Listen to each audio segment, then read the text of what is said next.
Müslüman coğrafyada erkek çocukların çoğunluğunun başından geçen ama aşağı yukarı hiçbir zaman hatırlamadıkları büyük bir olay, sünnet olmak. Yahudi ve Müslüman erkeklerin hayatlarında büyümek, gerçekten erkek olmak gibi anlamları olan standart ama önemli bir operasyon. Ancak sünnetli ya da sünnetsiz olmak, tarih boyunca çok geniş coğrafyalarda ölüm kalım, özgürlük kölelik meselesi de ola gelmiştir. Nazi Almanyası taze bir örnek. Ama biz Osmanlılara bakacağız. Sünnet törenleri bugün bile şaşalı olabiliyor iken bir sultanın çocuklarını sünnet ettirmesinin ne gibi şenliklere sebep olduğunu hayal etmeye çalışın. Alın size bir tarihsel devamlılık.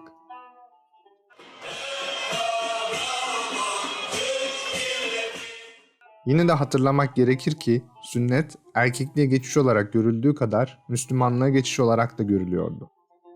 Yaşına bakılmaksızın reayadan ya da yabancılardan Müslüman olmuş erkeklerin sünnet olması bekleniyor, bazen zorla sünnet ettiriliyor ve bunun karşılığında hediyeler veriliyordu. En azından bir belgeye göre 100 küsür yaşlarındaki bir Rum, Müslüman olunca yaşını öne sürerek sünnetten muaf tutulmayı başarabildiğine göre bu mesele pek de yabana atılır bir mesele değildi. Hatta o kadar ki Osmanlı Devleti 19. yüzyılda nizami bir ordu kurup Müslüman erkekleri zorla silah altına almaya başlayınca onların sünnetli olup olmadığını kontrol etmeyi de ihmal etmemiştir.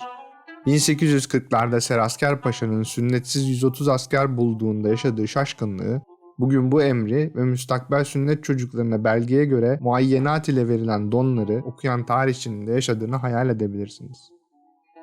Sünnet, bir nevi Müslüman erkeklerin vücuduna kazınmış bir kimlik nişanesidir.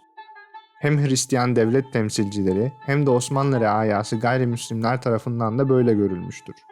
1735-1739 Osmanlı-Rus Savaşı bittiğinde iki devlet arasında yapılan antlaşma gereğince savaş sırasında köle edilen insanlar ülkelerine geri gönderilecekti. Ancak bu antlaşma sadece din değiştirmeyen insanları kapsıyordu.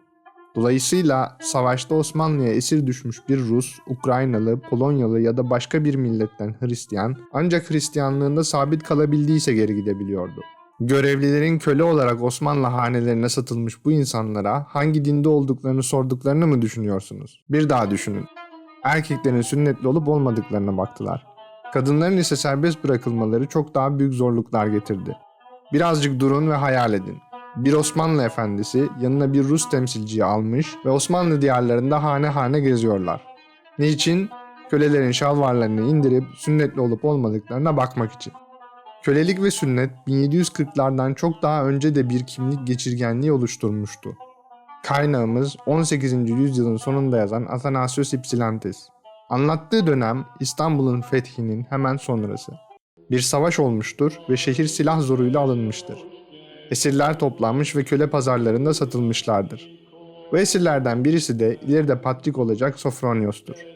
Ypsilantis'e göre Edirne'de satılmış, birkaç sene kölelik hayatı yaşadıktan sonra Edirneli Hristiyanların topladıkları paralarla özgürlüğü satın alınmıştır. Sofronios ilerleyen senelerde kilisede önemli bir figür olmuş ve en nihayetinde patriklik tahtına oturmuştur. Ancak mevkiyle beraber düşmanlıklar da gelir.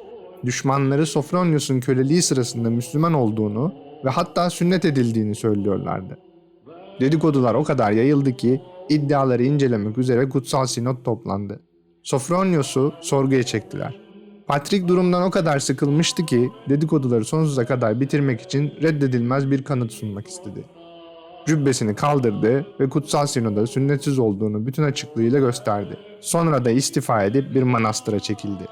Erkeklerin Müslüman olduklarını ya da olmadıklarını kanıtlamak için çıkarıp göstermek zorunda olmadıkları daha medeni bir dünyada yaşadığımız için minnettar olmalıyız. Bir sonraki Latif Evrak'ta görüşmek üzere.